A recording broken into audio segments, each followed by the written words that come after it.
8 বছরের ছোট্ট রামিসার মাথা কেন আলাদা করা হয়েছে? গা শিউরে ওঠার মতো ঘটনা।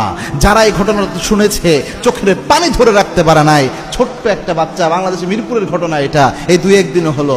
ছোট্ট একটা বাচ্চা স্কুলে যাওয়ার কথা, তার মা বাচ্চাকে খুঁজতেছে যে আমার বাচ্চাটা গেল কোথায়। খুঁজতে খুঁজতে দেখে বাচ্চাকে কোথায় পাওয়া যায় না, পুরা বিল্ডিং খোঁজা শেষ, পাওয়া যাচ্ছে না। অবশেষে দেখলো পাশের ফ্ল্যাটের সামনে ছোট্ট বাচ্চার একটা জুতা দেখা যায়, একটা জুতা পরে আছে। মা চিন্তা করলো হয়তো এই বাসার মধ্যে ঢুকতে পারে আমার ছোট্ট মেয়েটা। মা দরজায় নক করছে, কিন্তু ওই দরজা খোলা হচ্ছে না।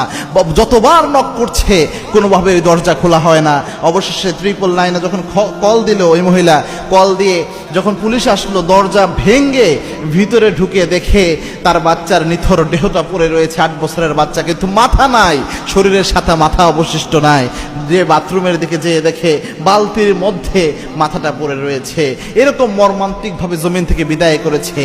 অভিযোগ এসেছে যে ওই যে বাসাটা, ওই বাসার যে মালিক রয়েছে, বাসার ওই ফ্ল্যাটে যে ব্যক্তি থাকেন, ওই ফ্ল্যাটের ওই ব্যক্তি সে মূলত এই মানসিকভাবে যৌন কেন্দ্রিক বিকৃত মস্তিষ্কের অধিকারী ছিল।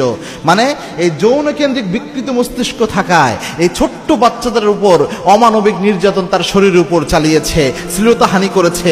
অবশেষে প্রমাণকে লুকানোর জন্য এইভাবে তাকে জমিন থেকে বিদায় করে দেওয়া হয়েছে। বাংলাদেশের অবস্থা কোন জায়গায় গিয়েছে?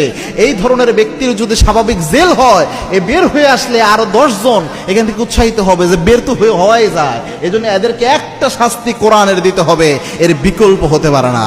আল্লাহর কোরআন 1450 বছর আগে যেই ঘুণধরা সমাজে ধর্ষণ হতো, যেই ঘুণধরা সমাজে রাহাজানি হতো, নারীদের শ্লীলতাহানি হতো, ওই সমাজে আল্লাহর কোরআন যখন এই যে বিবাহিত কোনো পুরুষ যখন কোনো মেয়ের উপর ধর্ষণ করে বা জেনা ব্যভিচার করে, তাকে যে শাস্তির বিধান দিয়েছে, ওই ব্যক্তিকে যে রজম করার বিধান দিয়েছে, প্রকাশ্য দিবালোকে জমিন থেকে বিদায় করে দেওয়া, পাথর মেরে, এরকম একটা বিধান যদি কায়েম করা হয়, আল্লাহর হাবিব বলেছেন একটা বিধানের মাধ্যমে 1000 অপরাধ থেকে সমাজ মুক্তি পায়। এবং আল্লাহ বলেছেন অফিল কিসাসিল হায়াত, রজমের যে বিধান আছে বা কিসাসের যে বিধান আছে, এগুলোর মধ্যে জীবন নিহিত রয়েছে। একটা অপরাধ আপনি শুধুমাত্র এই ব্যক্তিকে বাইতুল মুকাররম মসজিদের সামনে নিয়ে প্রকাশ্য দিবালোকে এর অপরাধের জন্য প্রকাশ্য শাস্তি দেন, ফাঁসি কাস্টে ঝুলাইয়া দেন। বাংলাদেশের সব মেইন স্ট্রিমের মিডিয়া এটা প্রচার করেন। ভবিষ্যতে কেউ এই ধরনের অপরাধ করার আগে 1000 বার চিন্তা করবে যে আমারও এরকম অপরাধের শাস্তি হবে। এই জন্যে কোরআনের বিধান ছাড়া কোনো বিকল্প নাই। এবং আল্লাহ রাব্বুল আলামিন এই জন্য বলছেন আলা লাহু খালকুল আমর, সৃষ্টি যার, আইন চলবে তার। এই পৃথিবী যদি সুশৃঙ্খলভাবে চালাতে চান, অন্যায় যদি পৃথিবী থেকে বিতাড়িত করতে চান, আল্লাহর আইনের বিকল্প কিছু নাই।